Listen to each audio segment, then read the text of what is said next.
Togo Info, le Togo à votre portée. Si février ne fait pas son travail, mars fera le sien. C'est un dicton français. Nous sommes depuis 2 jours en février et cette année, ce mois est dans toutes les têtes au Togo.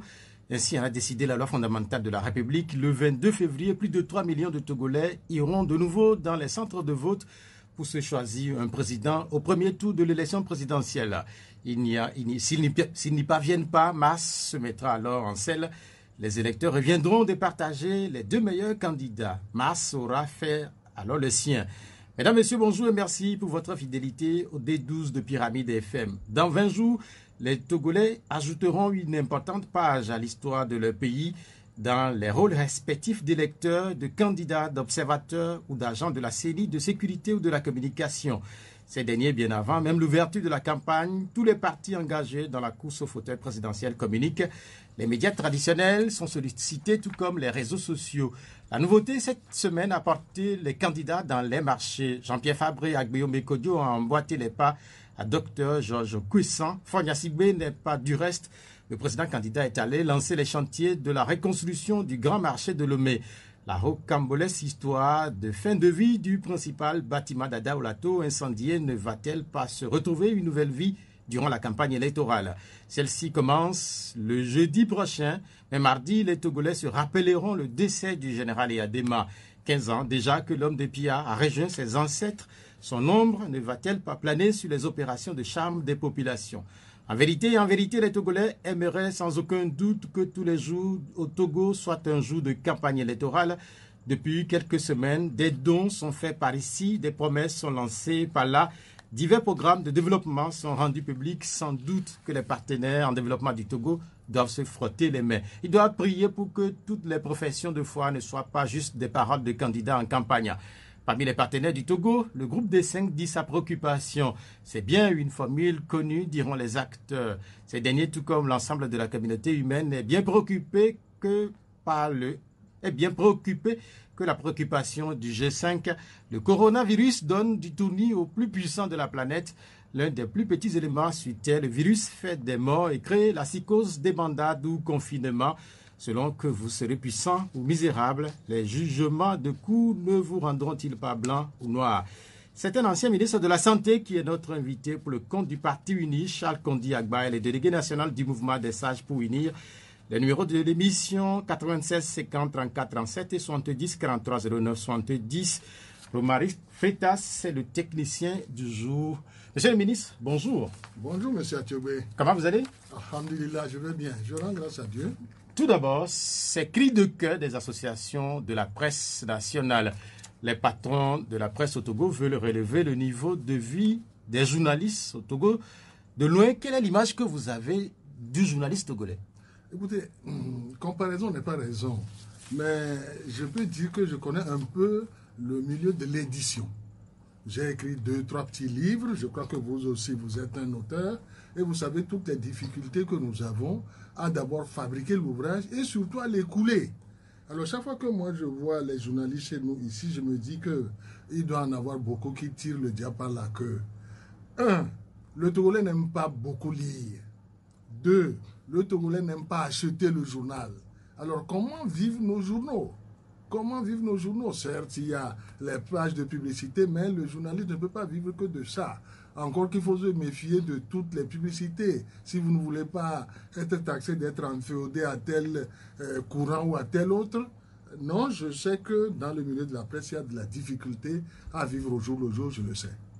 Cette difficulté-là, curieusement, très peu d'acteurs publics s'en préoccupent. C'est vrai que tous les jours que Dieu fait, les journalistes parlent des difficultés des autres, mais il se trouve très peu de personnes à parler des journalistes, notamment au niveau de l'UNI, par exemple. Est-ce que vous arrive de parler de nos difficultés?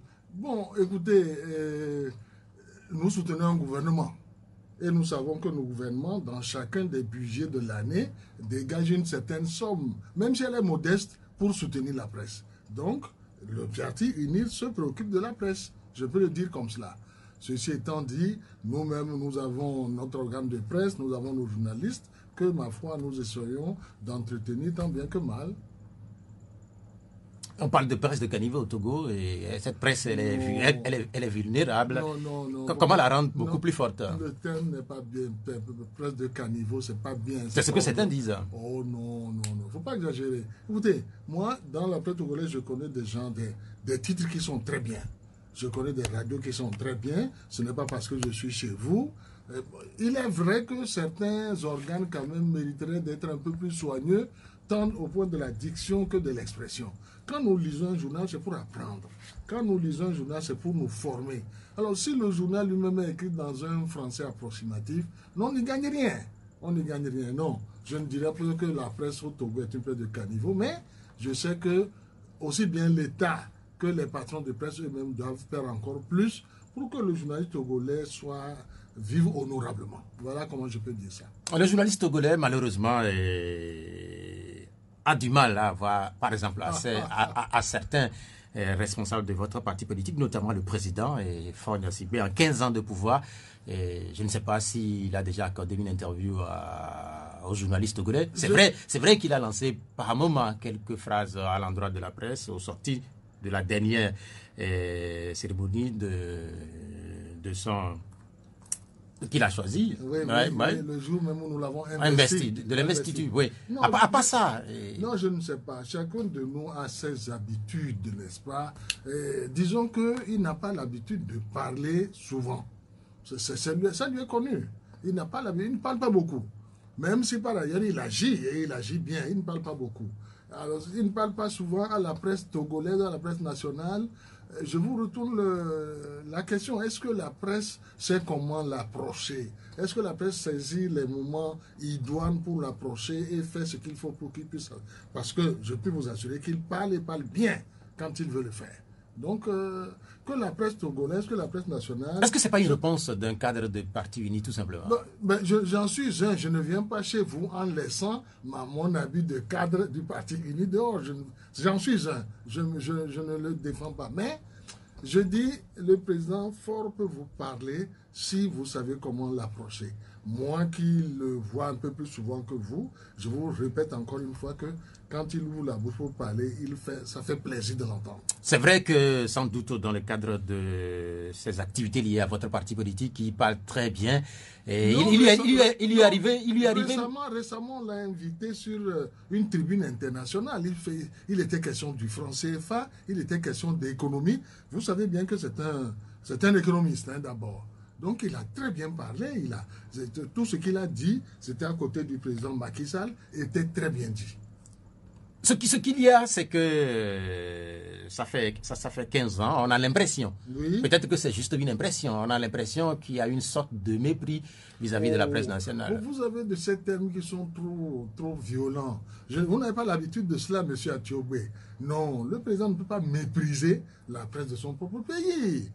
On n'est pas perdre l'argent, on n'est pas président de la République pour choisir une corporation et la mépriser. Je répète encore une fois, si la presse togolaise veut que le président s'exprime et lui parle, sachez comment l'aborder, choisissez le mouvement idoine et vous serez, ma foi, charmés comme nous le sommes quand nous l'entendons parler. Nous avions souhaité vivement que le chef de l'État puisse parler, notamment dans la presse écrite, non dans la presse télévision ou radio, malheureusement.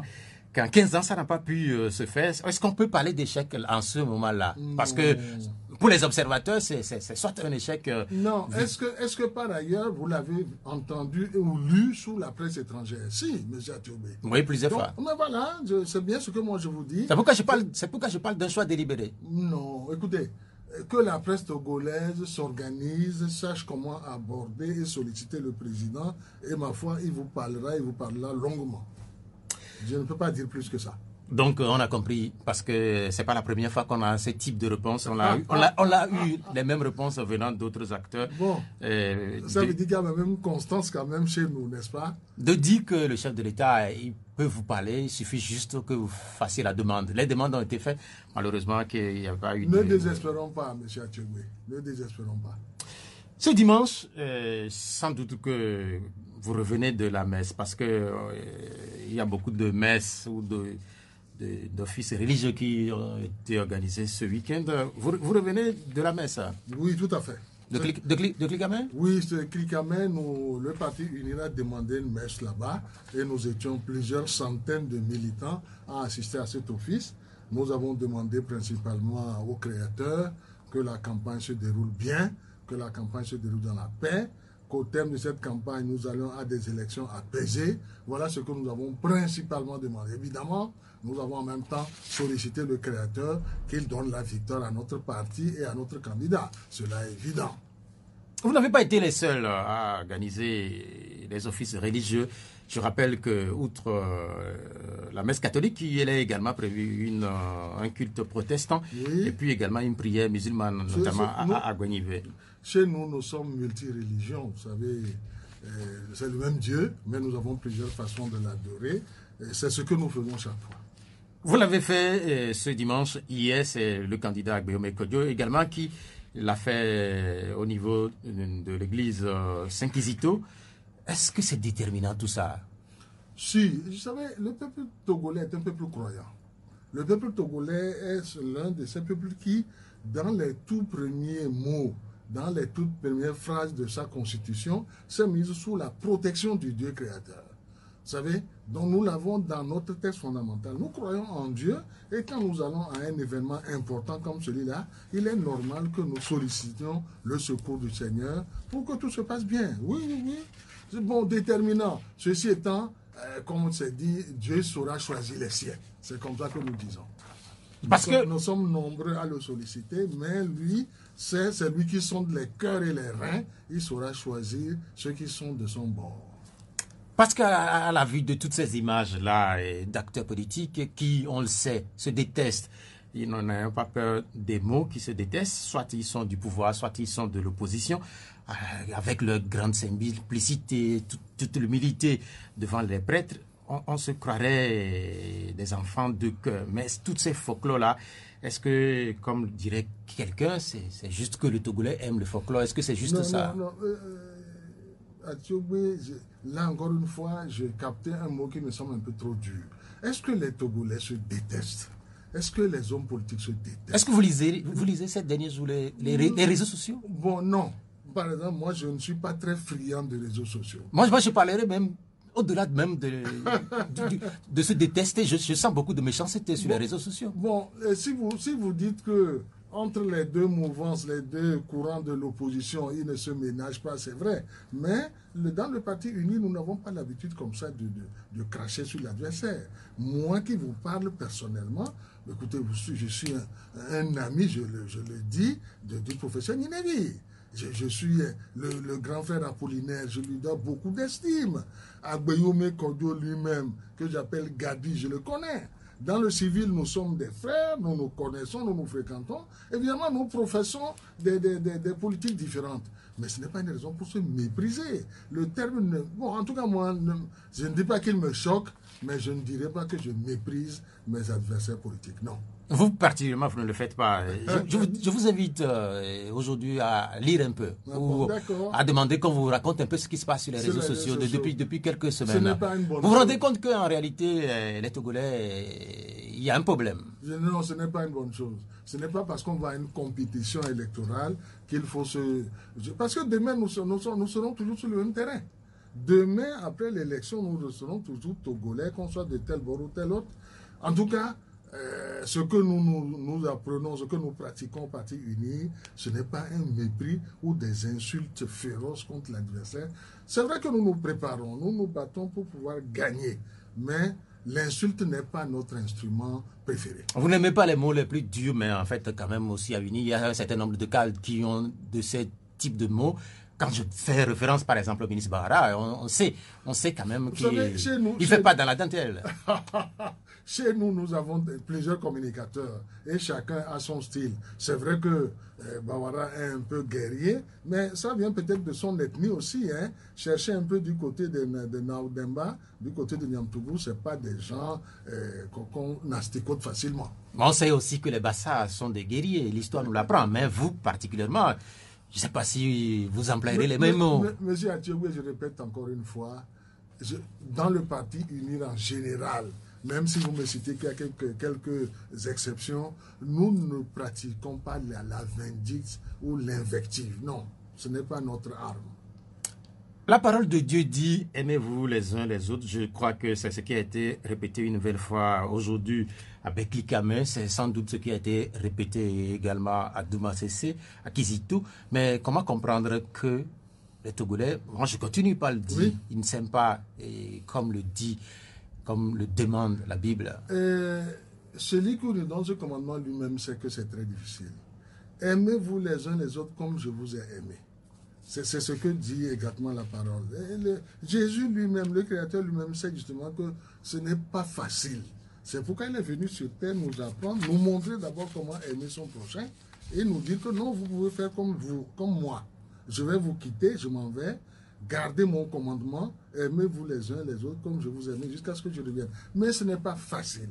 Nous sommes des créatures et nous sommes des créatures imparfaites. Chaque fois que nous allons au culte, justement, quel qu'il soit, hein, musulman, protestant ou catholique, c'est pour nous améliorer. C'est pour nous améliorer. Mais je suis un peu surpris. Est-ce qu'aujourd'hui, c'est la Bible que nous allons feuilleter? Non, mais puisqu'il y a cette curiosité que presque tous les acteurs se tournent vers les religieux, c'est l'impression qu'on a, du moins pour ce qui concerne ces dernières 48 heures. Non. En réalité, cette année, il y a une particularité. Il y a que un prélat s'est trop mêlé de politique. Je ne lui le reproche pas. Il est citoyen togolais, lui aussi doit le faire. Donc, un prélat nous a choisi un candidat et tout le monde parle d'Agboume comme le candidat de Monseigneur Kodro, le candidat de Monseigneur Kodro. Mais nous, par le passé, ce que nous faisons actuellement, aller à la messe, prier pour que les élections se passent, mais nous l'avons toujours fait. Nous l'avons toujours fait. Ce n'est pas nouveau pour nous. Ce n'est pas nouveau. Ok, nous allons fermer un peu la Bible. Sans doute Oui, qu'on aura le temps de revenir. Absolument. On va rouvrir la Bible peut-être vers la fin de l'émission. Mais parlons de cette élection-là. Tout le monde court dans tous les sens. Et le premier tour, c'est le 22 février. Oui. On ne parle que de ce premier tour-là, alors que la loi électorale dit qu'il y aura 2 tours. Mais on ne parle que de ce premier tour. Nous avons même cherché à connaître la date du deuxième tour. On n'en a pas trouvé. Est-ce que tout va se jouer ce samedi-là? Bon, écoutez, quand vous allez à une compétition comme ça, vous mettez tous les atouts de votre côté.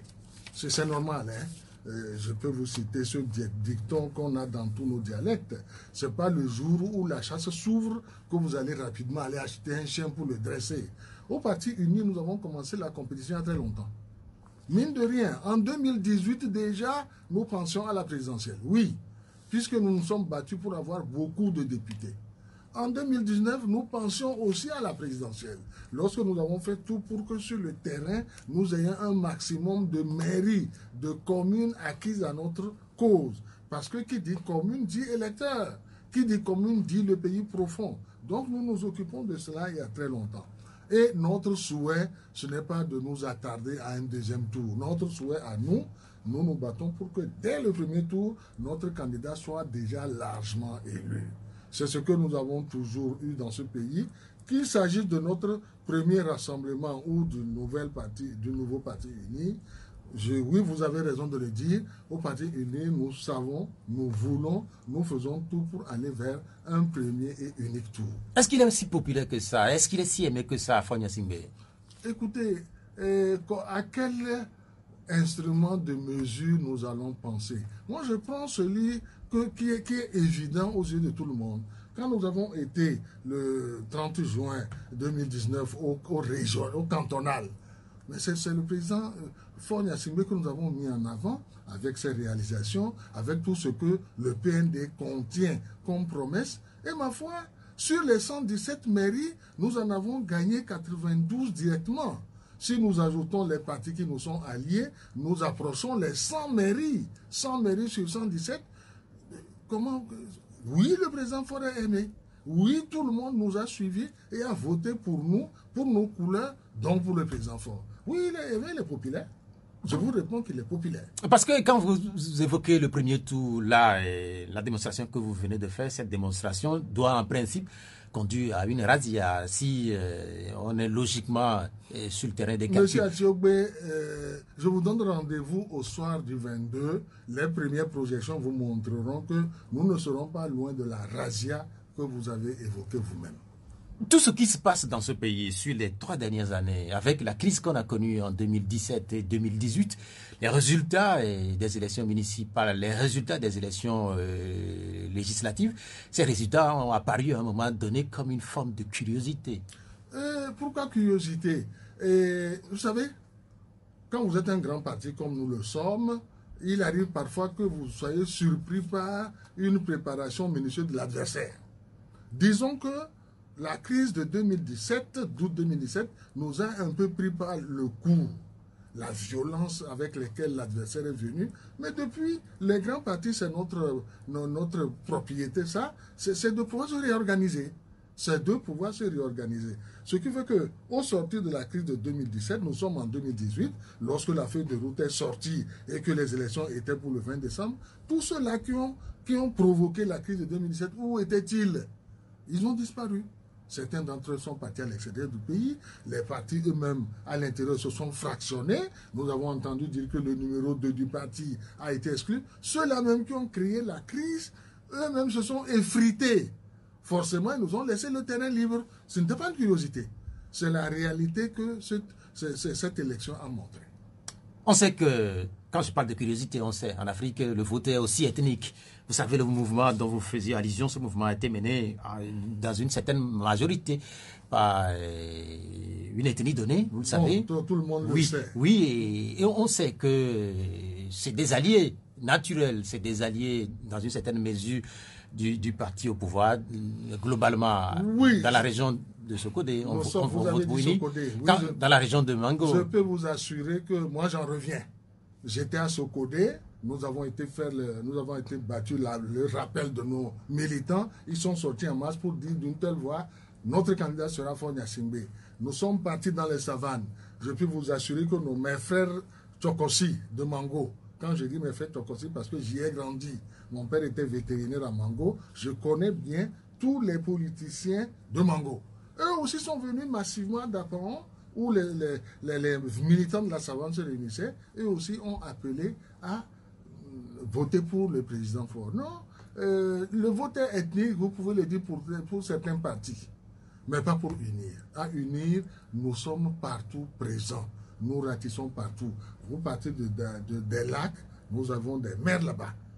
Vous connaissez le maître Akerebourou, l'ancien bâtonnier du barreau togolais. C'est un de nos maires, ça. Nous sommes dans les lacs.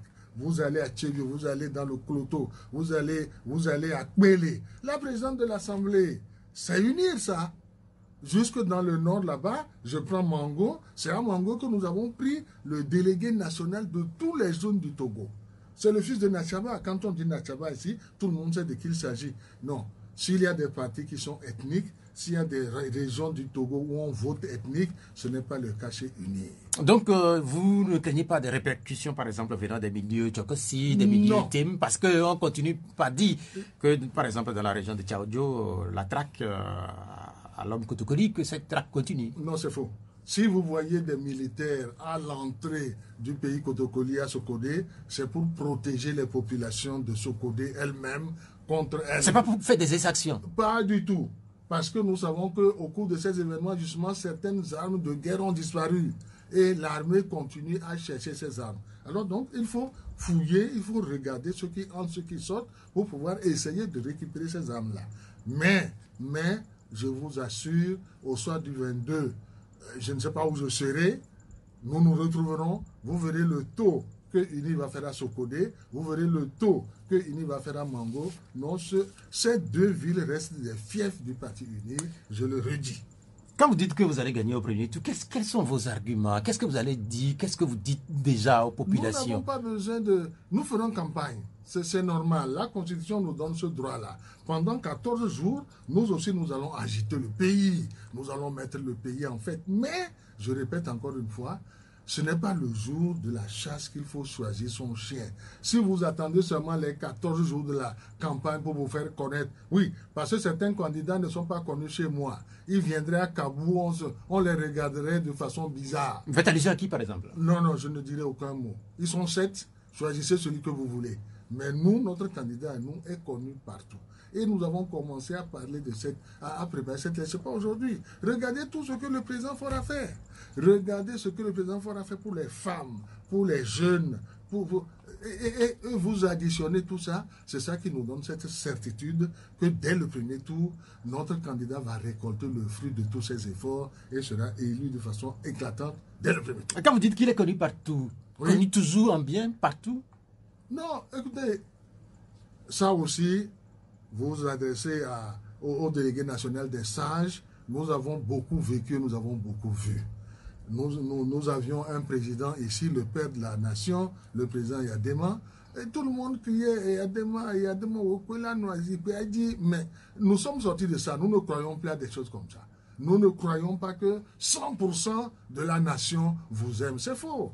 Il ne faut pas se faire cette illusion. Le président Yadema, justement, le 5 octobre, quand ceux-là qui l'écriaient la veille, moi, non, tu es le seul. Quand on a commencé à lui lancer les cailloux, il était plutôt surpris. Nous sommes guéris de ça. Plus personne ne viendra nous dire nous sommes 100% nos témoins. Non. Donc, Faure, c'est pas l'homme providentiel. Non, nous savons que. Il a des défauts. Nous savons que. Ah oui, c'est un homme. Faure Gnassingbé est d'abord un homme. Il ne s'est jamais pris pour une divinité. Donc, il a de grandes qualités. Il a certainement des défauts qu'il lutte chaque jour pour corriger. Alors donc, non. Nous ne disons pas que nous allons faire 100%. Ce n'est pas possible. Il y a des secteurs. D'ailleurs, les élections locales vous l'ont montré. Il y a des zones où le parti uni, de façon volontaire, n'a pas présenté de candidat. C'est bien pour dire que non, nous savons que dans certaines zones, il nous faut encore du travail pour convaincre. Nous ne croyons plus à ces zones confidentielles qu'on aime à 100%. La démocratie dit, si tu as 51%, tu gouvernes. Si le peuple te donne 51%, tu gouvernes. L'exemple récent, en Grande-Bretagne, seuls 52% des Britanniques ont voté pour la sortie. Aujourd'hui, la Grande-Bretagne a quitté l'Union européenne. 52% seulement ont dit non. Les 48 autres pourcents, bon, ben, on s'en fout. Vous avez dit tantôt que Faure Gnassingbé a fait beaucoup de choses aux jeunes, beaucoup de choses aux femmes.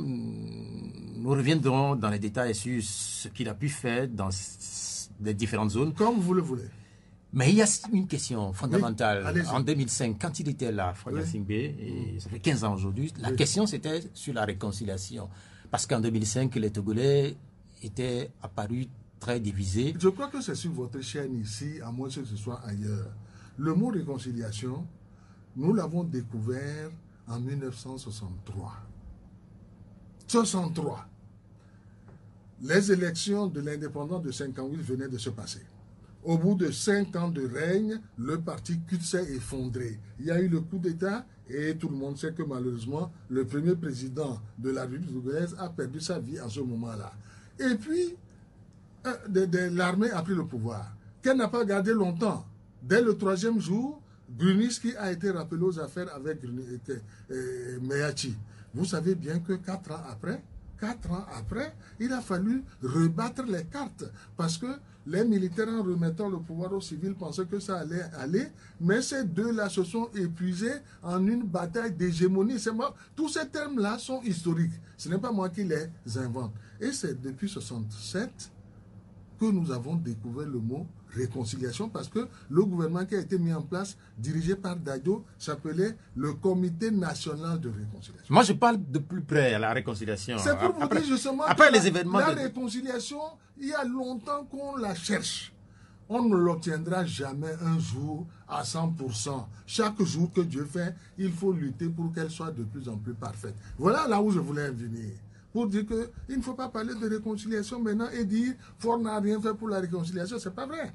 Il continue, comme nous le faisons depuis 1967, le mot est apparu officiellement ce jour-là, Comité national de réconciliation. Le gouvernement de Dadjo et autres Boukari, Diobo, Kiki. Donc la réconciliation, c'est un effort permanent. Donc c'est un défi. C'est un défi permanent pour tous les Togolais. Pour tous les Togolais. Nous devons chaque jour nous accepter les uns les autres. Nous devons chaque jour, comme disait le président Yadema, du nord au sud, de l'est à l'ouest, aucun des Togolais n'a choisi de naître à Kabou comme moi. ou un mango comme Nachaba. Dieu vous fait naître quelque part, mais vous faites partie d'un ensemble. Nous devons faire l'effort de nous accepter, de nous réconcilier chaque jour un peu plus que la veille. Quand on parle de réconciliation, c'est clair que pour certains, cette réconciliation depuis 2005, elle a régressé parce que je reviens sur les mêmes mots. Quand je parle des Togolais qui se détestent, je parle des Togolais qui ont des difficultés à rester dans le pays, je parle des Togolais qui mangent alors que certains ont faim. Et tout ça a mis... Vous revenez toujours à ce Togolais qui ne mange pas 3 fois par jour, bien n'est-ce pas? Et nous regrettons que l'un des candidats qui nous avait promis ce programme-là, lui, son programme était 3 repas par jour pour les Togolais.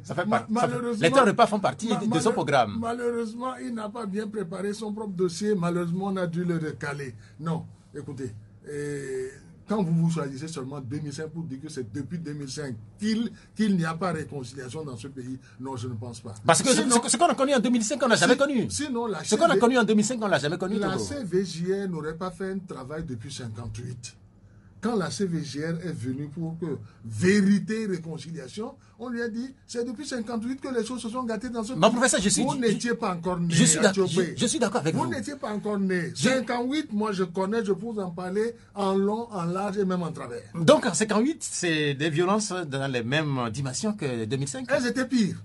Ah bon? Ah oui. Racontez-nous. En 1958, racontez-nous. En 1958, nous venons d'aller aux élections de l'indépendance.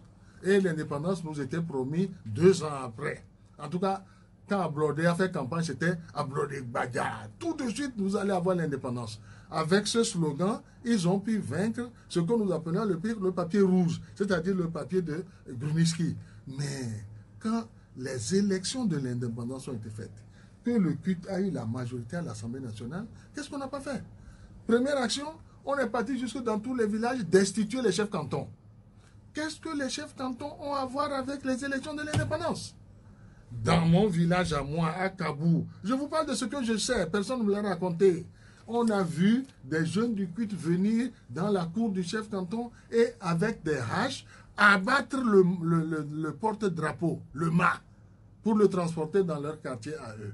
Donc on a destitué les chefs cantons. Vous étiez chef canton progrès, on vous enlève, on met un chef canton CUT. Vous aviez construit une maison, on la casse. Je ne peux pas dire pire. À Takpamé, vous savez bien ce qu'on a fait. Robert Ajabon, nous avons vu des cercueils. On a fabriqué un cercueil pour enterrer un homme qui n'était pas encore mort. Toutes ces images-là sont de l'histoire. Je ne les raconte pas de façon... C'est de l'histoire. Oui, mais en fait... Oui. C'est ce que vous racontez de 58. Nous n'avons pas vécu cette époque, mais nous avions vécu 2005. 2005, au final, il y a eu un minimum de 500 morts. Au minimum, un minimum de 500 morts, selon les Nations Unies. Ce chiffre-là n'a jamais... ce chiffre-là, nous sommes Togolais et nous savons quel culte nous vouons aux morts. S'il y avait 500 morts dans ce pays, toutes les familles auraient été en deuil, auraient montré ce deuil. On n'a pas vu ces images-là. Non, mais en fait, on a connu le deuil dans ce pays. Oh, les gens nous ont dit qu'on a vu des corps qui flottaient à gauche dans la mer, etc. Non, ça c'est une autre époque. C'est l'époque du général Yadema. Écoutez, c'est celle-là qu'on a prolongée. Non. C'est-à-dire qu'il suffit de... Il suffit de déclarer quelque chose. Il suffit de déclarer quelque chose pour que ça devienne vrai. Moi, j'étais là aussi. Je me rappelle bien ce Tchadien qui est venu faire son show ici. Non. Écoutez, nous sommes suffisamment respectueux de la personne. Pour vous, 2005, il n'y avait pas eu 500 morts? J'ai dit qu'il y a eu des troubles, mais 500 morts, j'ai dit non. Ok, je note. Nous allons regarder un peu ce que l'actuel pouvoir a pu faire pour les femmes, puisque vous en parlez tantôt. Oui, d'accord. Pour les femmes, par exemple, qu'est-ce qui a été fait? Parce qu'on continue pas comprendre que les... Je commence par la fin. Oui, je commence par la fin. Il y a 2 jours, Madame la Présidente de l'Assemblée a été faire un geste très symbolique pour les femmes. Nous savons dans ce pays que la femme togolaise est commerçante. La femme togolaise se bat chaque jour pour soutenir son mari dans l'entretien de la famille. Et maintenant, la présidente de l'Assemblée, c'est le président même qui devait y aller. Mais il n'y a pas été. Madame la présidente a posé la première pierre du grand marché de Lomé. Vous savez ce que représente le grand marché de Lomé pour les femmes? Si vous avez vu les réjouis, les chansons de joie, parce que moi j'ai vu l'ancien. Je suis un peu plus ancien que vous.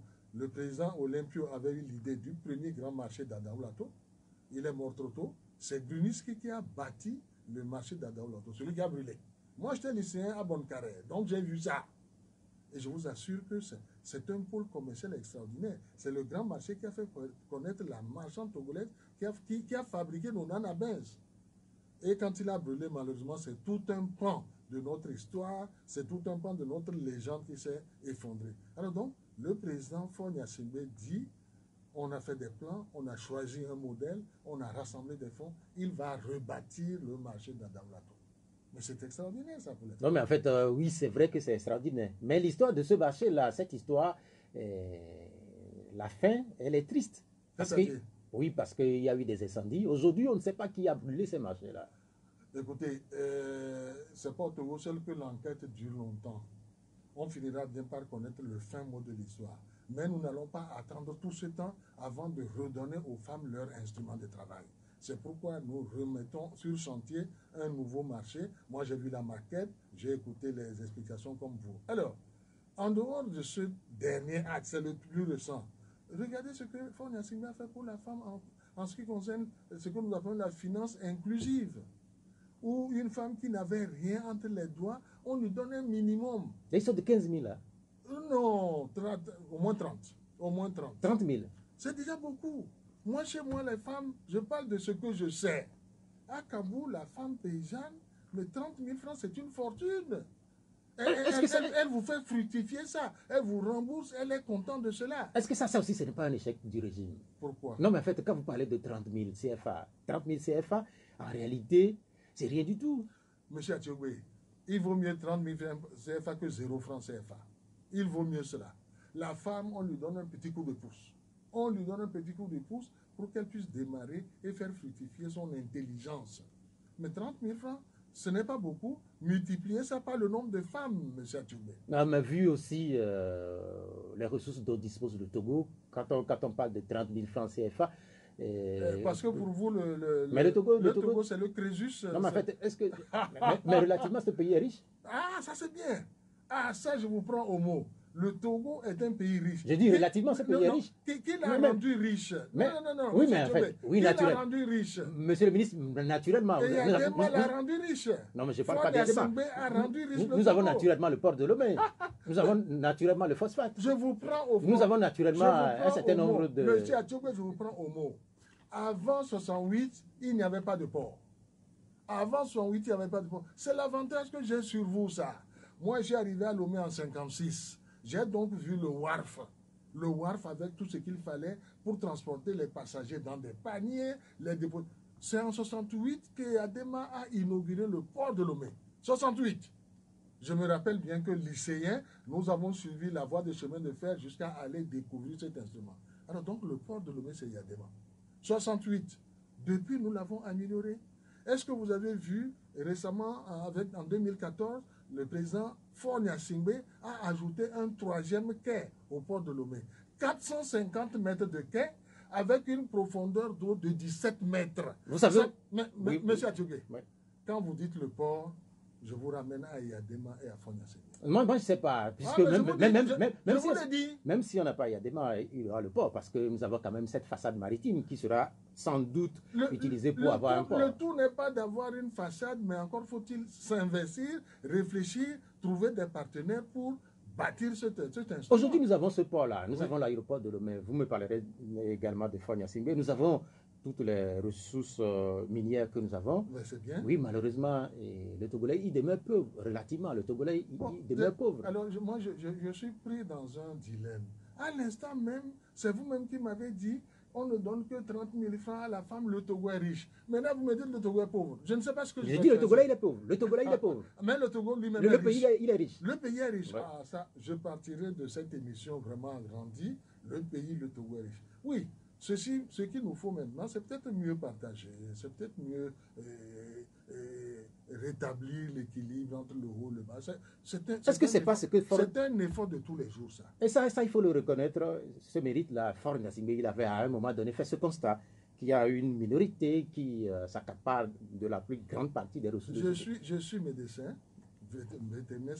Le jour où vous faites un diagnostic, ça veut dire que vous avez déjà commencé à soigner le mal.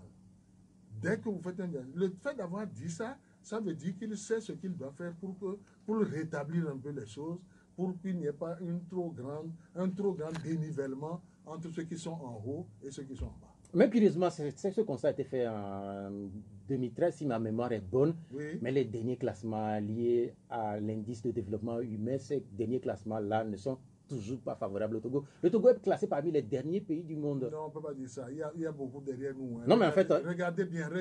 C'est-à-dire qu'il faut comparer. Moi, j'ai le classement. Monsieur Atioubé, si vous voulez nous comparer, comparez-nous au Bénin. Si vous voulez nous comparer, comparez-nous au Burkina, au Niger. Voilà des frères à nous qui vivons dans les mêmes environnements. Ne nous comparez pas aux États-Unis ou autres. Je ne vous compare pas aux États-Unis. Si vous regardez ce classement, oui, regardez derrière nous les pays qu'il y a. Vous pouvez les citer. Nous avons par exemple 189 pays qui ont été classés. Le Togo est 167e.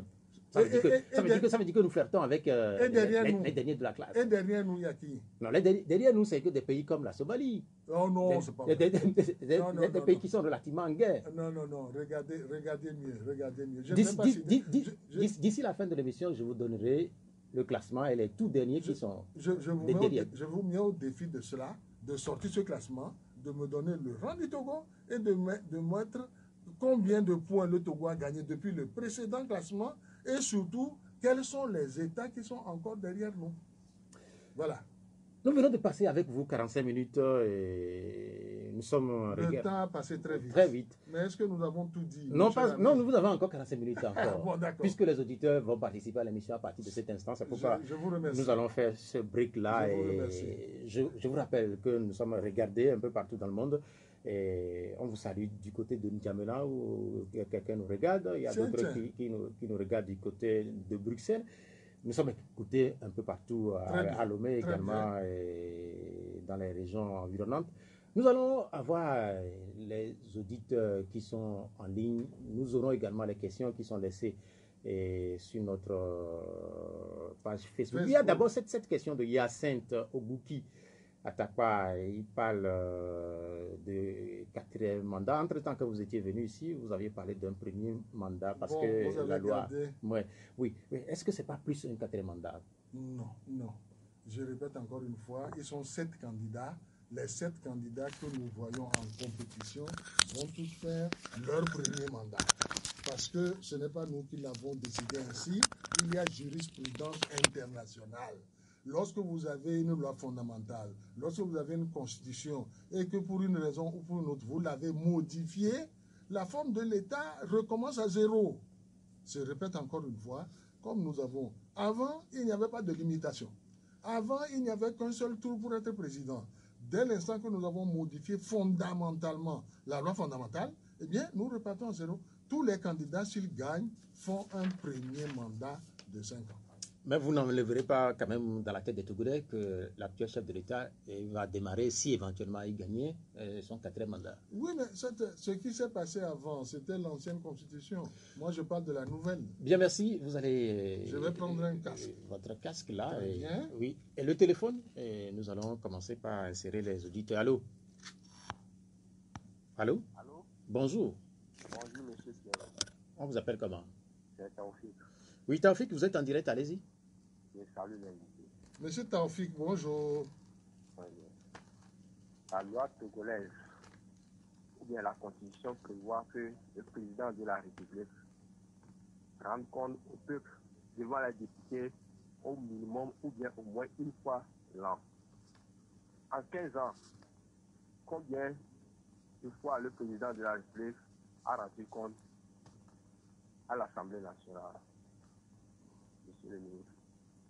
Bien, merci pour votre question. L'état de la nation, c'est vrai que c'est inscrit dans la constitution du Togo et oui, vous voulez répondre à cette question-là? Oui, bon, même s'il ne l'a pas fait chaque année, je sais que le président est déjà passé devant l'Assemblée nationale. Il ne l'a pas souvent fait, mais ce n'est pas une interdiction pour lui. Il l'a déjà fait au moins une fois, je m'en rappelle très bien.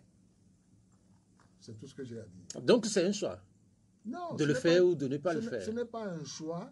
Il arrivera des temps meilleurs où de façon régulière, nous irons, le président de la République ira faire l'état de la nation. L'opportunité ne s'est pas produite ou bien il n'a pas estimé qu'il y avait suffisamment de choses à se dire, c'est pourquoi il n'y a pas été. C'est un peu comme sur la question de la déclaration des biens par un certain nombre d'acteurs inscrits dans la loi, mais cette déclaration de biens également, ça pose problème. Bon, s'il n'est pas le seul à ne pas le faire, on ne va pas lui jeter la pierre à lui. Est-ce que les autres membres de la société gouvernante qui sont appelés à le faire le font? Donc, mais ils sont tous de UNI, relativement. Il faut... parce que le peuple leur a choisi de leur donner justement la gouvernance. C'est pourquoi ils sont là. Je suis d'accord. Oui, je suis d'accord. Le peuple a choisi que ceux-là sont majoritaires et ce sont eux qui doivent gouverner. Ceci étant, je le dis encore une fois, c'est une habitude qu'on prend dans un pays. Moi, vous savez, j'ai plaisir à le dire, je viens d'un pays comme le Sénégal qui a les mêmes déclarations dans les... Mais ce n'est pas systématique comme ça que celui qui vient d'être nommé à un poste important déclare c'est bien. Avec le président Macky Sall, ça va devenir certainement une chose plus pratiquée, mais je puis vous assurer que dans d'autres pays, c'est également le cas. On voulait nous dire que, oui, la loi, elle est là, mais on choisit quand on veut l'appliquer ou on continue comme ça se fait actuellement au Togo. En fait, c'est ce qu'on peut retenir. Nous allons améliorer cette façon de faire. Petite réponse d'un cadre de UNI. Toujours, mais je suis venu ici en tant que cadre UNI. Deuxième auditeur. Allô? Oui, bonjour. Oui, bonjour. Oui, votre nom? Mon nom c'est Robert. Robert, vous êtes en direct. Bien. J'ai voulu demander à Monsieur le ministre si nous sommes dans notre 4e République ou bien 5e République avant qu'il nous parle de premier mandat de Faure Gnassingbé. Bien, merci. On attend une autre question, bien sûr. Mais allez-y, on va prendre une deuxième. Oui, mon frère Robert, je vous remercie pour votre question. Nous sommes dans ce que nous avons appelé la Constitution de 1992. Et en 2017, il y a eu beaucoup de troubles pour revenir à la forme originelle. Ça n'a pas prospéré. Et l'Assemblée nationale, qui est notre organe qui fait les lois, a décidé de modifier 2 ou 3 articles importants. Je vous les cite, M. Robert. Avant, on allait au présidentiel à un seul tour. Désormais, c'est 2 tours. Avant, on avait un mandat illimité. Maintenant, le mandat est limité à 2 fois 5 ans. Voilà des modifications majeures. C'est dans cette constitution que nous sommes, Robert. Et parce que nous venons d'avoir cette nouvelle constitution, j'ai bien dit nouvelle, tous ceux qui vont aller aux élections sur cette nouvelle constitution, ils vont à leur premier mandat. Il y a cette question de Benoît Sessi. Il parle de la présence très, très marquée de l'actuel chef de l'État sur le terrain. On le voit, c'est vrai, ici et là, et même parfois à bord d'un hélicoptère. Est-ce que ce n'est pas une forme de tricherie par rapport aux autres, puisque la campagne n'est pas encore ouverte? Écoutez, quand vous êtes dans un pays, vous vous fiez, vous vous conformez aux lois de ce pays. Notre constitution, tous nos textes disent que le président de la République qui est en place reste président jusqu'à ce qu'un nouveau président soit élu et prenne sa place. C'est ce qui est dit. Autrement dit, depuis que la campagne est annoncée, même si elle n'est pas encore ouverte, Faure Gnassingbé reste président de la République. Il ne faut pas qu'il arrête ses fonctions de président. Partout où vous le voyez aller, il est dans ses droits. Il est dans ses devoirs même. Il a le devoir d'aller vers les populations. Il a le devoir de gouverner. C'est ce qu'il fait. Non, mais en fait, oui, mais en fait... Il y a des pays où le texte dit, lorsque vous êtes déclaré pour être candidat à la République, on vous déshabille, on vous destitue, entre guillemets. Ce n'est pas le cas au Togo. Il continue son travail de président de la République. Oui, mais vous comprenez quand même le sens de la question de l'auditeur, puisque là, en 5 ans, par exemple, quand on prend le dernier mandat, l'actuel chef de l'État, il n'est pas aussi présent sur le terrain comme maintenant. Là. Il était dans le Bamono. On l'a vu dans les champs. C'est quand même nouveau, ça. Mais vous vous en plaignez? Non, mais en fait, on ne se plaît pas. En fait, voilà. C'est ce que j'allais dire. C'est pourquoi, par exemple... Vous ne pouvez pas demander une solution contraire. Vous dites, Faure Gnassingbé ne parle pas souvent au peuple. Faure Gnassingbé, on ne le voit pas. Maintenant, vous le voyez, vous vous plaignez. Est-ce que, par exemple, par rapport aux autres candidats, qui pour l'instant, eux, là... Mais ils ont quel rôle? Il y en a un qui est pharmacien. On ne va pas lui dire d'arrêter sa fonction de pharmacien. Il continue à faire son métier de pharmacien. Il y en a un qui est professeur de droit à l'université. Parce qu'il s'est déclaré candidat, on ne va pas lui dire d'arrêter d'être professeur de droit à l'université. Faure Gnassingbé est notre président en exercice. Dans cet habit-là, dans cet habit-là, il y a quand même une forme, comme l'a dit l'auditeur, une forme de... Je ne sais pas s'il faut utiliser le mot tricherie. Ça dit que là... Je vous ai déjà répondu que ce n'est pas le cas. Ce que Faure Gnassingbé est en train de faire, c'est son travail normal de président. Donc son statut de président, l'avantage par rapport aux autres. Ben, écoutez, malheureusement. Puisque les textes ne lui disent pas de se déshabiller de ce titre-là. Mais quand la campagne va s'ouvrir, vous allez voir qu'il va s'aligner avec les autres candidats. Allô? Allô? Oui, allô. Bonjour. Bonjour. Oui, votre nom? Oui, c'est Pelé. Oui, Pelé, allez-y. Bonjour, professeur. Bonjour, mon cher collègue, mon cher ami Pelé.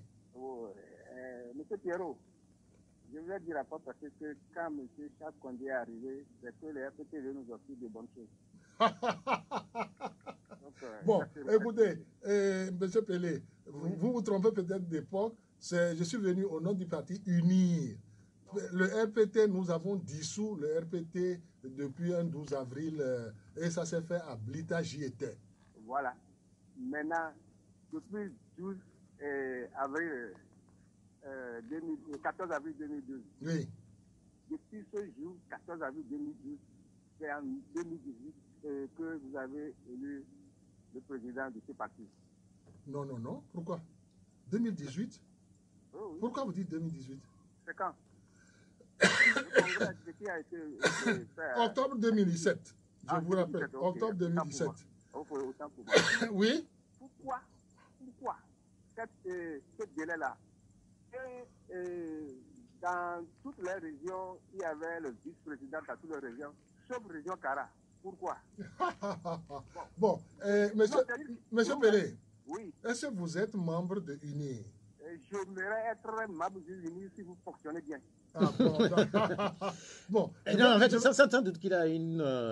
Vous avez une suite pour votre question? Oui, une suite. Bon, aujourd'hui, 2 février 1914, c'est quelle date? Non, pas 1914, 2 février 2020, non? Non, mais en fait, il fait référence à... 1914, nous avons appelé ça le retour triomphal, après l'accident, l'attentat de Sarakawa. Bon, et le 24 janvier 1914. J'ai répondu. Pourquoi on célèbre toujours cette fête-là, cette date, pourquoi on le célèbre toujours?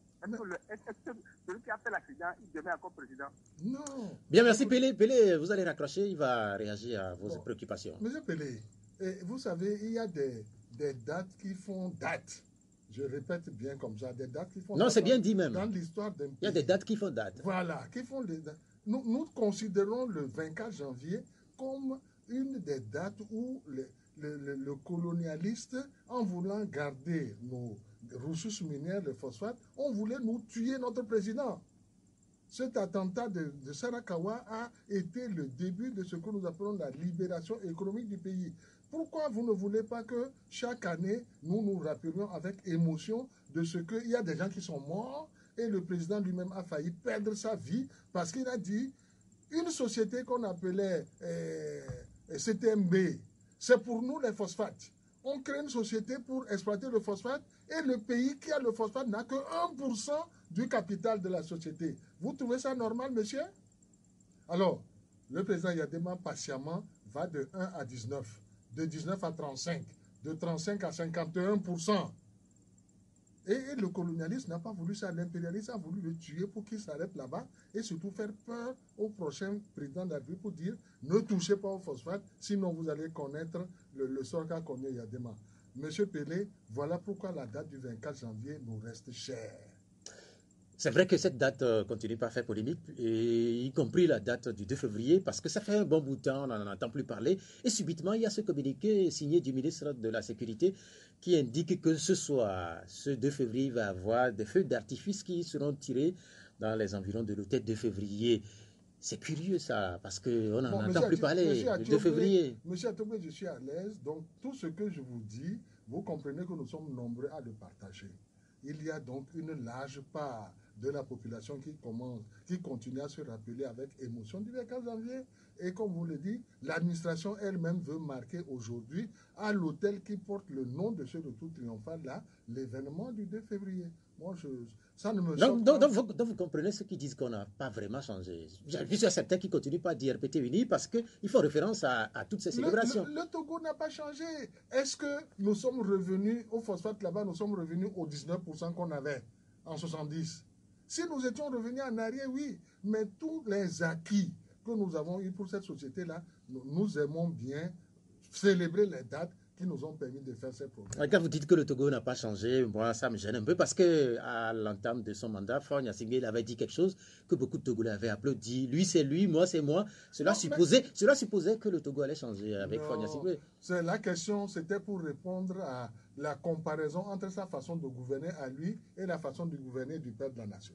Moi je me rappelle bien quand on lui a posé la question. C'est pourquoi il disait, moi je sais comment je vais gouverner. Ce que lui faisait comme gouvernance, c'était lui. C'est pour répondre à cette question-là.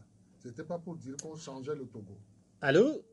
Allô, nous avons encore eu tenté de minutes à partager avec l'ancien ministre de la Santé, Charles Kondi Agba, qui est délégué national du mouvement des sages pour unir, le 4e auditeur qui est en ligne. Allô, bonjour. Bonjour Pierrot. Oui, Kanidek, comment vous allez? Ça va bien. Ça fait un bail. Ah, je vous suis quand même. Ok, allez-y. Bonjour, monsieur le ministre. Mon cher ami, bonjour. Moi, je me rends compte que vous êtes un habitué puisque le son de votre voix seul suffit. On connaît votre nom. On regrette que vous n'ayez pas parlé depuis longtemps. Effectivement. Allez-y, mon frère. Tout ça là, c'est pour l'avancée de la démocratie au Togo. Amen. Ouais. J'aimerais vous déranger un peu. Vous ne me dérangez pas, je suis venu pour ça. Ok.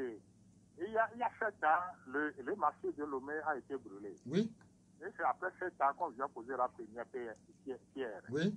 Bon, j'aimerais vous demander, 7 ans après, on vient de poser la première pierre. Il faut combien d'années encore pour pouvoir commencer les travaux? Bon pourquoi je vais vous étayer un peu. Parce qu'on dit que le coût des travaux vont faire à peu près 11 milliards et quelques millions. Et c'est le Togo même qui va donner tous ces fonds-là. Alors que si on prend le budget exercice 2020, il n'y a pas ça dans le budget. Est-ce que vous êtes sûr que ces travaux vont débuter cette année 2020? La question est très bien, mon frère. Je commence par dire, pourquoi 7 ans? Si vous dites ça, ceux qui sont à Kara vont vous dire que c'est dans la même période que le marché de Kara a brûlé et lui, on n'a pas encore reconstruit non plus. Quand vous allez à Kara, vous trouvez ce grand enclos entouré de tôles, l'herbe pousse au milieu, on n'a pas encore fait un premier coup de pioche là-bas. Donc, disons qu'à Lomé, nous sommes en avance. Vous avez raison. Comme je le disais tout à l'heure à Tchougbé, il faut d'abord faire une enquête, essayer de comprendre ce qui s'est passé. Pourquoi il y a eu le marché brûlé. 2, il faut maintenant lancer un concours. Il faut que plusieurs architectes puissent nous proposer, à la place de ce qui a brûlé, moi je propose ci. Je propose ci, compte tenu des nouvelles technologies dans le bâtiment. 3, on choisit le meilleur modèle. 4, on assemble l'argent pour le faire. Vous savez, 10, 11 milliards, c'est pas, on ne trouve pas ça sous le sabot d'un cheval. Hein? Vous l'avez dit vous-même, des fonds extra-budgétaires. Je vous assure que si on envoie la présidente de l'Assemblée, qui est heureusement pour nous une dame, poser la première pierre, c'est parce qu'en 18 mois, on va finir ce marché. Vous m'appellerez encore, je vous répondrai. Le jour où nous allons inaugurer cette fois-ci le marché. Il y a des questions qui sont laissées également sur notre page Facebook. La question, par exemple, de Alfred Bédé. Lui, il nous regarde depuis Maryland aux États-Unis. Mais nous sommes flattés. Et il revient sur l'arrestation d'un certain nombre de membres du PNP. Qu'est-ce qui se passe au juste? Qu'est-ce que le PNP a fait au juste? C'est ça le sens de sa question. Le PNP, c'est un sigle que nous avons tous découvert, et parfois douloureusement, en octobre 2017. Août, précisément, le 19 août. Ce parti, contrairement à tous les autres, dit que lui ne veut pas le pouvoir au Togo par les urnes. Il veut le pouvoir par la violence. Il veut le pouvoir par une révolution. Et l'une de ces branches, qu'on appelle la branche Tigre, 2 fois déjà, a poignardé des militaires, a pris des armes. Mais voilà ce que le PNP est. vous pouvez comprendre que les pouvoirs publics vont se mobiliser pour combattre ce courant-là. Voilà ce que je peux vous répondre. Allô? On retourne au téléphone. Oui, allô? Bonjour. Bonjour. Votre nom? C'est Assignon Wilfried, j'appelle de Banguera. Oui, allez-y. Wilfried, oui. Je voudrais poser quelques questions au ministre. Je suis venu pour ça, mon frère Wilfried. Vous posez 2 questions, s'il vous plaît. Ok, 2 questions. Ok, merci. La première question est que vous lui disiez quelque chose qu'en 2005, il y a plus de 500 morts. Et il dit que non, ça n'a pas atteint ce nombre-là. Est-ce que, à leur niveau là, combien de personnes ou bien combien de morts qui étaient arrêtés à ce moment-là? Il y a combien de morts? Première question. Et maintenant, le président avait dit qu'il y a une minorité qui s'accapare de la richesse du pays. Est-ce que monsieur le ministre même, il est parmi les minorités ou bien? Et il maintenant que lorsque les diagnostics fait, ça veut dire que le traitement aussi suit en même temps. Est-ce que quel traitement on peut voir depuis que le président a dit ça là? Quelle solution on peut constater depuis que jusqu'à présent? Non, les questions sont bien posées. Il prend certaines mesures pour mettre fin à ces problèmes. Tout à fait, tout à fait. Bien. Alors, je voudrais dire à mon frère Wilfried que je ne vais pas entrer dans le décompte 300, 405, 406.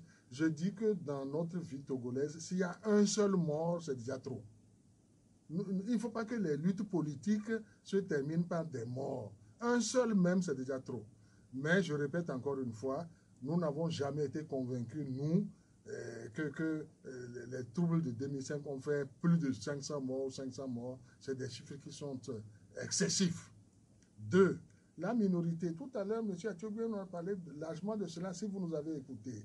J'ai dit, comme vous l'avez retenu, lorsque le président fait ce constat, un médecin comme moi, lorsque vous avez posé un diagnostic, ça veut dire que vous avez déjà en tête la solution que vous allez apporter à la maladie. Regardez tout ce que le président fait pour la finance inclusive, aider les femmes, aider les jeunes qui veulent créer leur société, aider le monde agricole avec le MIFA. Voilà les solutions pour éviter qu'une minorité soit très en haut et une majorité très en bas. Voilà les solutions qu'il a inventées. Après Assignon, nous avons qui au téléphone? Allô? Allô? Bonjour. Bonjour, votre nom? C'est Ellison. Ellison. Oui, allez-y. Bonjour, monsieur le ministre. Bonjour, mon frère Ellison. S'il vous plaît, quelqu'un vient de poser la question concernant le discours au niveau de l'Assemblée nationale. Oui. Mais votre réponse ne me convainc pas. Comment les citoyens d'un État sont obligés de respecter la constitution du pays? Et comment celui qui est censé diriger ce pays, ce peuple, ne veut pas respecter cette nouvelle constitution? Pourtant, c'est lui qui doit être garant de cette constitution-là. Là, il y a trop de confusion là-bas. C'est ça. En mode de 15 ans, il a fait que seulement un seul discours à la famille. Là, ce n'est pas bon. En tant que chef d'État d'un pays. Vous avez raison, monsieur Ellison, vous avez raison. Et vous reconnaissez vous-même qu'il est déjà passé une fois. Donc, il ne s'interdit pas d'y passer. Il ne s'interdit pas. Je pense que dans le quinquennat qui va commencer bientôt, parce que c'est ma conviction, moi, vous verrez plus souvent le président à l'Assemblée nationale. C'est la réponse que j'ai faite à M. Atiogbé. Qu'est-ce que vous voulez que moi je vous dise de nouveau? Mais, je suis d'accord avec vous. Le président est déjà passé au moins cette fois-là à l'Assemblée nationale. Ce n'est pas une interdiction pour lui. Sur la question des bilans, par exemple, vous avez évoqué tout ce que le chef de l'État a fait pour les femmes, pour les jeunes notamment. Il y a ce constat-là où ce n'est pas une question, ce commentaire de dopé à sort qui nous regarde également quelque part dans le monde. Il dit qu'ils n'ont rien vu. Ah bon? Il dit tout simplement ça. Nous n'avons rien vu. Il n'a rien vu. C'est qu'il ne regarde pas. Il y a des gens qui ont des yeux et qui ne voient pas. Comme il y a des gens qui ont des oreilles qui n'entendent pas. Non. peut-être que étant loin du Togo, il n'a rien vu. Le jour où il va revenir à Lomé, il sera surpris. Les voies qui ont été tracées, les nouvelles rues goudronnées, la lumière, l'éclairage public. Avant, quand il va revenir au Togo par avion, moi aussi j'ai souvent survolé notre capitale. Vous arriviez la nuit sur Lomé, vous aviez un pincement de cœur, parce que Accra est illuminé, Abidjan est illuminé, Dakar aussi l'est. Je suis Dakarois, je vous l'ai déjà dit. Mais maintenant, quand vous survolez Lomé, vous êtes content. L'éclairage public a été multiplié par plusieurs unités, les rues sont bien. Je vous assure qu'il y a des gens qui, quand ils reviennent chez nous, disent « Mais je ne reconnais même plus l'emplacement de ma maison. » Parce que Lomé a changé. Si celui-là dit qu'il n'a rien vu, c'est parce qu'il ne veut pas voir. Mais il y a des gens qui ont des yeux et qui ne veulent pas voir. Mais justement, il y a des gens, par exemple, dans un quartier que je connais, qui ont des yeux et qui voient et qui ne voient rien. Quand vous prenez, par exemple, Baie, mais les gens qui sont là-bas, ils ne voient rien. Hein, parce qu'en 15 ans, et à part l'avenue Augustino de Souza, aucune autre route n'a dégoudronné dans cette zone. Comme vous m'avez déjà dit ça, je suis content. Vous savez que Baie fait partie des anciens quartiers. Quand vous êtes médecin, quand vous avez été ministre de la Santé comme moi, et que vous avez fait des visites d'enfants vaccinés dans Baie, vous êtes surpris de l'architecture de ce quartier. Vous entrez par une porte et vous perdez dans plusieurs cours qui se succèdent. Les cours sont anastomosés les unes aux autres. C'est comme ça qu'ils vivent dans ce vieux quartier de Baie. Non, mais là, attention. Si vous voulez urbaniser Baie, ça va faire mal beaucoup. Heureusement, vous m'avez dit qu'il y a cette route qui a été goudronnée. Si nous voulons ailleurs, c'est la seule. Ça veut dire que nous devons casser beaucoup. Non, mais en fait, il y a le grand boulevard Félix Houphouët-Boigny, par exemple. Il faut casser. Non, mais en fait, le grand boulevard Félix Houphouët-Boigny, qui est toujours en pavé. Est-ce que les gens de Baie souhaiteraient la rue de l'Ocam, par exemple. On urbanise et qu'on casse ces maisons ancestrales, ces maisons qui sont même fétichistes pour eux. C'est ça la question. Mais au-delà des routes, on peut faire autre chose à Baie que vous ne faites pas. Exemple. En fait, on peut par exemple curer la lagune et faire de cette zone-là une zone touristique. Mais, monsieur Atioubé, vous n'avez pas vu le 4e lac de Lomé? Vous n'avez pas vu le 4e... Beaucoup de choses ont été faites. Encore une fois, là, je parle en tant que sage. Sage, ça veut dire que j'ai plus de 60 ans. Vous n'étiez pas né quand Toba nous gênait ici à Lomé. Vous habitez au coin pour aller au lycée Bonnecarrère, vous ne savez pas où passer. Dès la saison des pluies en juin, vous ne savez plus où passer. Ce que Eyadema a fait, ce que Fort Gnassingbé continue de faire, de viabiliser toutes ces zones-là, il faut quand même rendre justice à César, s'il vous plaît. J'ai cherché, par exemple, par rapport au développement humain, vous demandiez le classement du Bénin. Ah. Oui, le classement du Bénin, il est meilleur au classement du Togo. Non. Non, mais en fait, le Bénin est 163e, le Togo, il est 167e. Bon, Bénin 164e, c'est bien ça? 163e. 163. Le Togo? Le Togo est 167e. Continuons. Derrière? Non, mais en fait, je cherche pour le Ghana, par exemple. Je vais chercher pour le Ghana. Non, parce que je sais que le Togo... Monsieur Atioubé, il ne faut pas être... non. Si vous voulez jouer la carte de la transparence, je vous demande les États qui sont derrière le Togo. Je viens de trouver pour le Burkina, par exemple. Le Burkina est derrière le Togo. Le Burkina est 182e. Oh là là. Vous voyez, il est dans les bas-fonds du classement, alors. Comparez-nous à ce qui se fait autour de nous. Comparez-nous au Niger. Comparez-nous non, mais en fait, le Niger, par exemple... Le Niger, c'est le Sahel, c'est le terrorisme. Oh, bon, c'est récent quand même. Hein? Mais sinon, dans des temps anciens, le Niger avait l'uranium. Et l'uranium, c'est une matière première, on ne peut plus hautement stratégique. Vous le savez bien. Nous n'avons pas d'uranium. Nous avons le phosphate. Nous avons le fer. Ah, ça, vous me touchez à quelque chose qui m'intéresse. Vous avez dit du fer. Où? Nous n'avons pas du fer. Nous avons du fer où? Nous n'avons pas du fer dans votre zone. Oui. C'est bien. Donc, disons que nous sommes peut-être un peu mal classés. Il y a des gens un peu plus mal classés que nous quand même. Et chacun de nous faisons un effort pour progresser. Allô? Allô. Bonjour. Bonjour. Votre nom? Je rentre en Essie. Ok. Essie, Je madame rentre Essie. encore en ligne aujourd'hui. Je n'appelais plus rien, quoi, parce qu'on a parlé fatigué. Et puis voilà. Et monsieur Abba, vous réapparaissez pour nous parler. Madame Essie, je vous souhaite la bienvenue. Très bien. C'est-à-dire que vous aviez disparu à un moment donné. Bon, c'est-à-dire que je ne peux pas venir chaque jour à Radio Pyramide, ça ne serait pas bien, c'est pas... Non, c'est-à-dire qu'on ne vous attendait plus dans la politique. dans la politique. Un sage ne parle pas tous les jours. Il faut pouvoir mesurer sa parole. Moi, je vous aime bien. Ah là là là là. Je suis flatté. Réponse à tout. Non.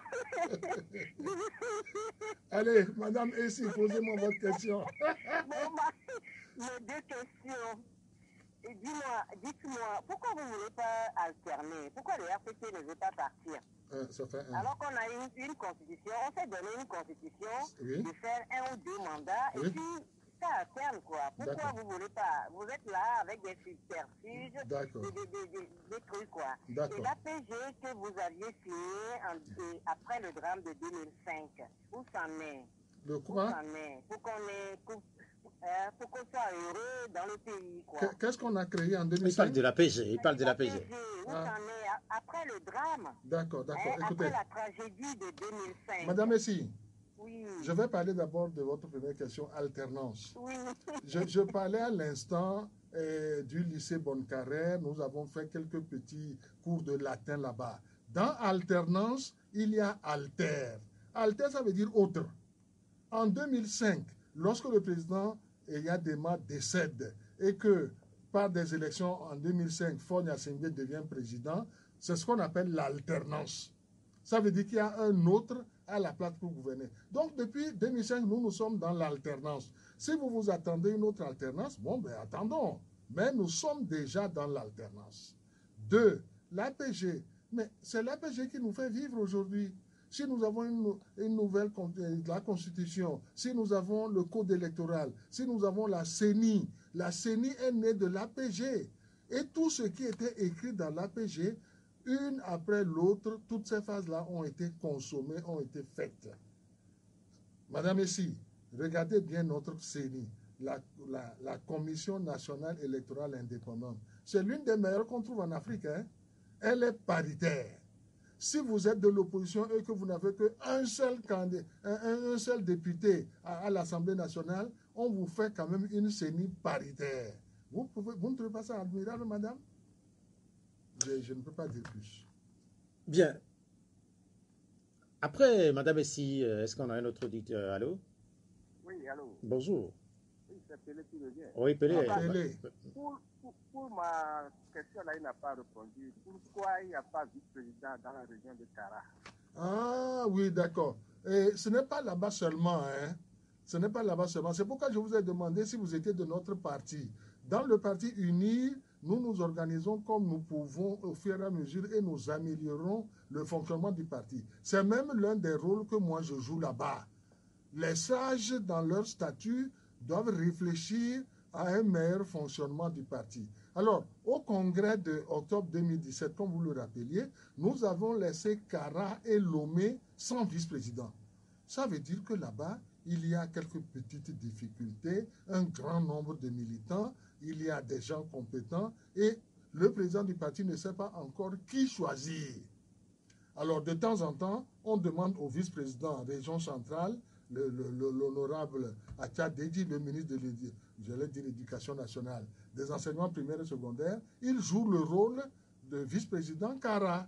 Et on demande à Mme Memounatou, qui est la vice-présidente d'Agouenivé, de jouer en même temps le rôle de vice-président Golf, vice-président du Grand Lomé.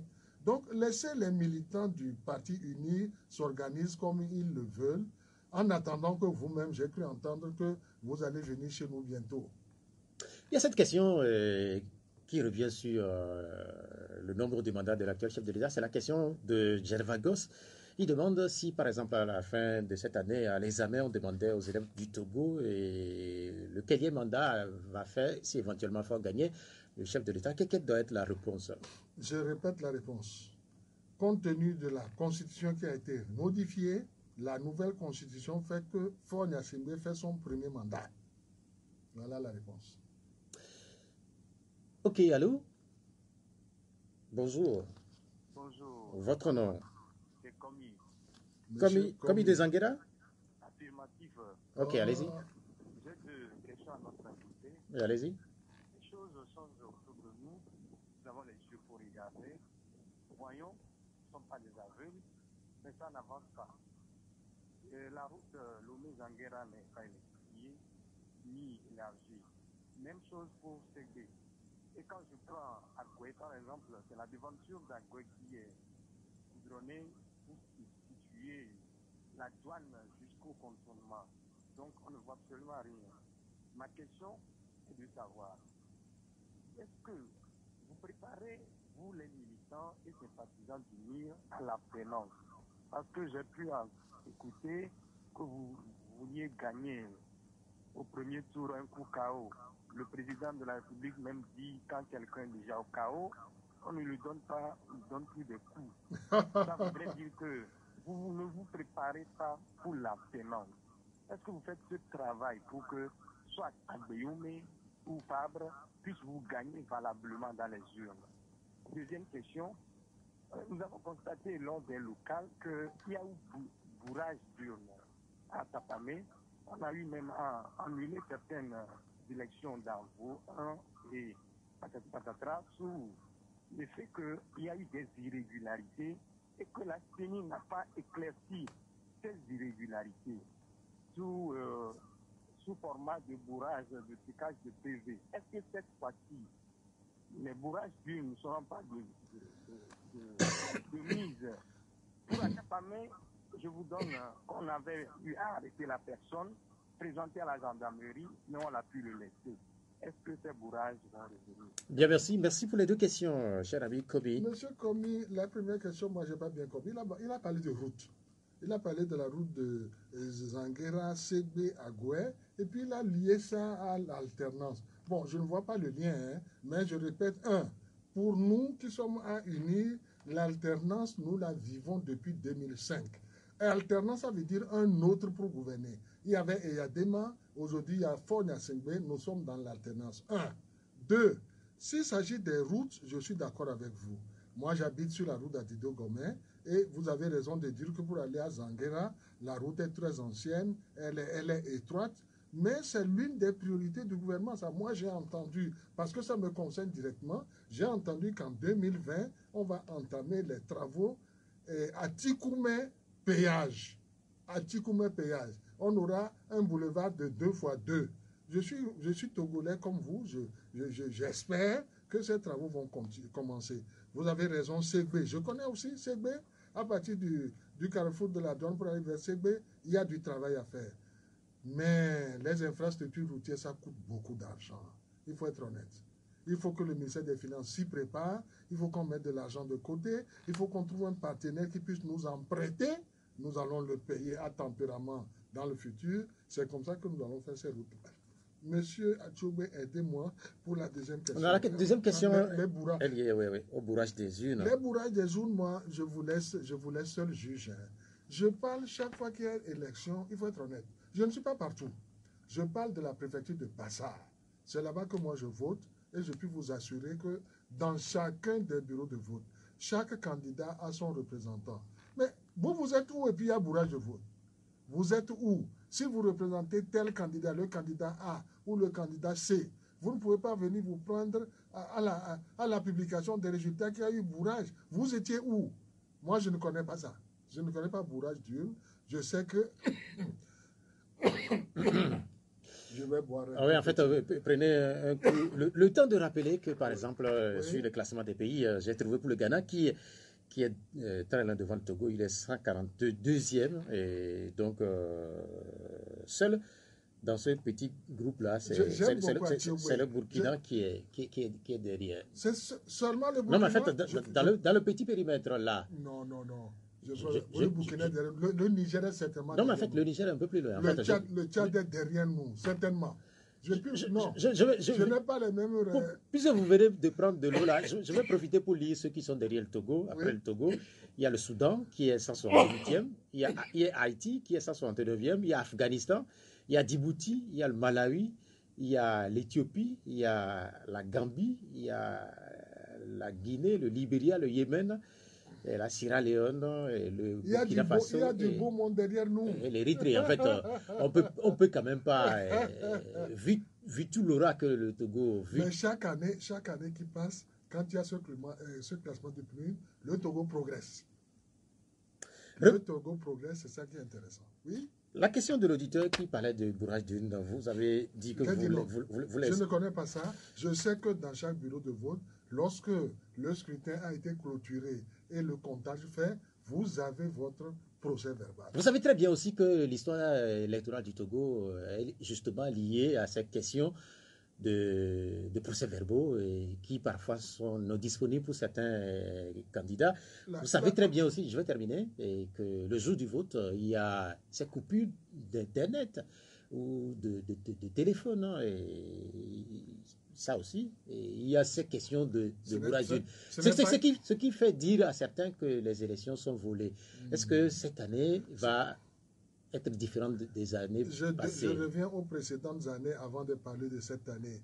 S'il y a de temps en temps coupure d'Internet, c'est peut-être les abus, les excès que l'on peut trouver sur WhatsApp. Vous me l'avez dit tout à l'heure, les gens qui s'injurient n'importe comment, si ça doit déboucher sur des troubles, moi je peux comprendre qu'on puisse interrompre pendant un temps ces réseaux sociaux. Ceci étant, les procès-verbaux ne peuvent pas poser un problème si moi je suis candidat. Je suis candidat, j'ai placé des observateurs dans chacun des bureaux de vote. Le soir du bureau de vote, j'attends que ces procès-verbaux me parviennent pour faire mes totaux. Maintenant, si je suis un petit candidat que je ne peux pas placer des observateurs partout, bon, il faut s'en prendre à soi-même.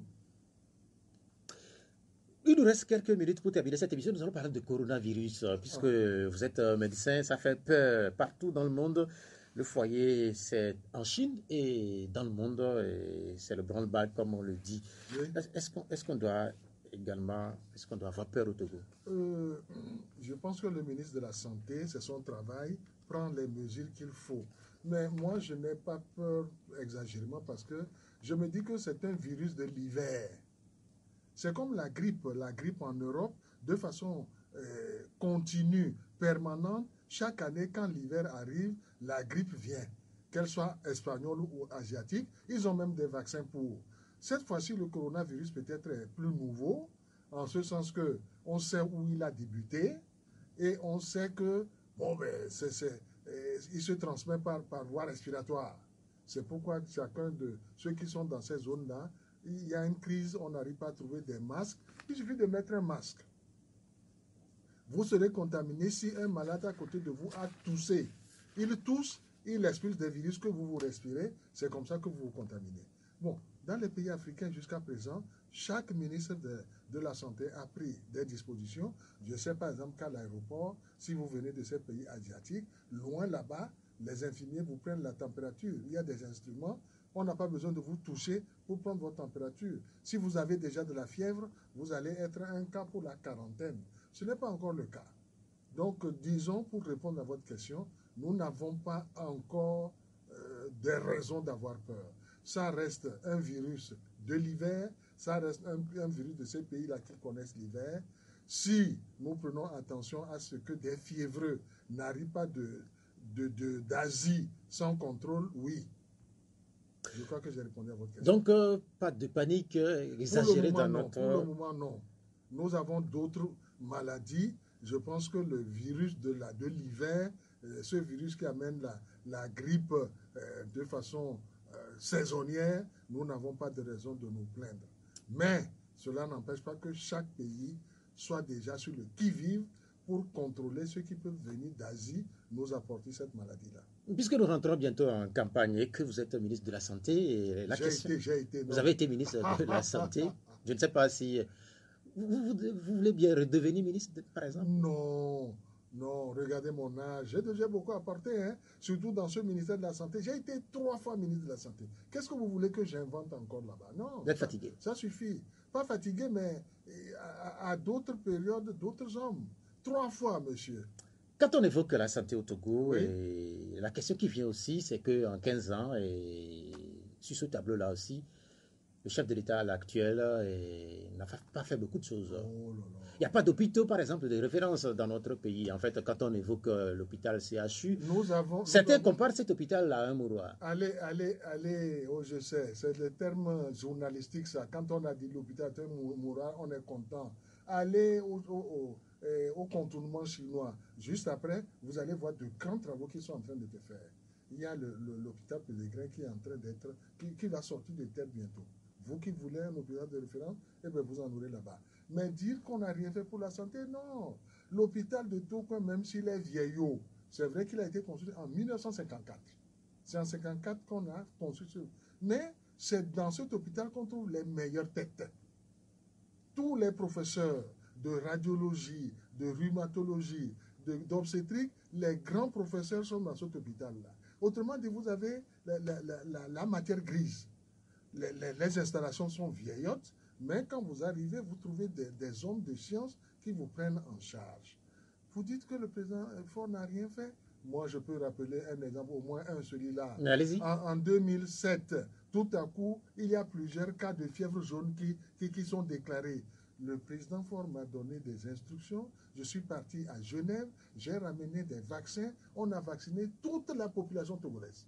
Et désormais, nous tous Togolais qui avons été vaccinés sommes immunisés à vie contre la fièvre jaune. Vous l'avez rappelé à votre dernier passage. Mais ici. je le rappelle encore une fois. C'est vrai que ce que vous dites est vrai par rapport aux spécialités qui se trouvent au niveau du CHU de Lomé. Mais prenez par exemple quelqu'un qui est malade chez vous là-bas dans le Bassa, ou quelqu'un qui est malade quelque part dans le Tchamba, ou qui est malade quelque part dans le Mango. Les structures sanitaires au Togo, la plupart se trouvent à Lomé. Est-ce que c'est pas pour un pays comme le Togo? Non, mais en fait, c'est vrai. Ne dites pas ça au ministre de la Santé. Non, mais en fait, elles se trouvent où les structures? Ne dites pas ça au ministre de la Santé. Les structures sont où? Je vous parle de Kabou, je vous parle de Bassar. À Bassar, monsieur, nous avons un bloc opératoire. À Bassar, nous avons une maternité. Nous avons la radio. Et, comparaison n'est pas raison. Et suprême luxe, nous avons même une morgue. Il rit, mais c'est important. Non. Partout, un effort a été fait. Nous n'avons pas des hôpitaux flambants neufs partout, mais nous avons fait en sorte que des unités de soins soient partout dans les petits villages. Que chaque Togolais... C'est donc à la taille du Togo? Que chaque Togolais, oui. À la taille du Togo? Non, mais le règlement, ce que l'OMS préconise, c'est que aucun malade ne soit à plus de 4 km d'un centre de santé. Mais nous avons fait ça. ISP, ça veut dire unité de soins périphériques. Dans tous les villages, nous avons ça. Maintenant, quand les 4 dépassent, vous référez. Vous allez à la préfecture. Quand l'hôpital préfectoral ne peut pas, vous allez alors au CHR. Nous avons des centres hospitaliers régionaux. Il y en a à Kara, il y en a à Dapon. C'est comme ça qu'on fait. On ne peut pas en une seule fois faire tout. Faire les routes, les hôpitaux. On ne peut pas faire tout. Gouverner, c'est se ménager, c'est prévoir ce qu'on a, ce qu'on peut faire. C'est comme ça qu'on gouverne. Et il y a cette image, peut-être on ne la verrait pas, puisqu'elle a beaucoup circulé sur les réseaux sociaux ces derniers temps, Oui. de ces ambulances qui sont réceptionnées par les autorités du Ghana à l'endroit des structures sanitaires de ce pays, puisque aujourd'hui, de plus en plus de Togolais vont se faire soigner à l'extérieur s'ils ne sont pas de la classe des grandes personnalités qui, eux, ou qui, elles, se font soigner carrément en France. Nous allons finir cette émission avec votre conclusion. Non, je n'ai pas compris. Vous m'avez parlé d'ambulance au Ghana. Non, mais en fait, ça c'est un constat que moi-même j'ai fait. Vous avez fait un constat. Non, écoutez, vous m'avez invité, je vous remercie. Je viens toujours avec plaisir à votre radio parce que le ton est très plaisant, le ton est courtois. Nous entrons en campagne électorale très bientôt. Le souhait de tous les Togolais est que la campagne se passe bien, se passe dans la loyauté, dans la fraternité, j'allais dire, que nous ayons des élections vraiment apaisées et que le meilleur gagne. Merci d'être venu. Je rappelle que Charles Kondiagba est ancien ministre et délégué national du mouvement des sages Pouini. Cette émission, elle s'achève ainsi.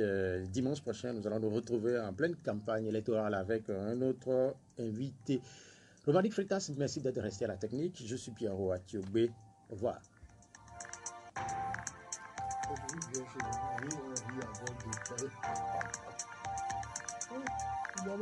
C'est de bonnes guerres de dire que celui...